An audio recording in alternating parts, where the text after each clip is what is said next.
काळं मीठ.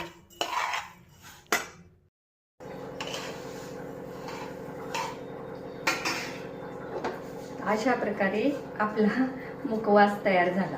तर यात बघा मी काय काय घेतलं माहिती का? 50 ग्रॅम ओवा, 50 ग्रॅम जवस, 50 ग्रॅम बडीशोप, 50 ग्रॅम तीळ आणि काळं मीठ.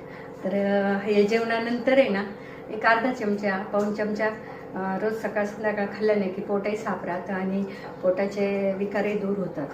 म्हणून आज हा मी मुखवास केला मस्त घरच्या घरी.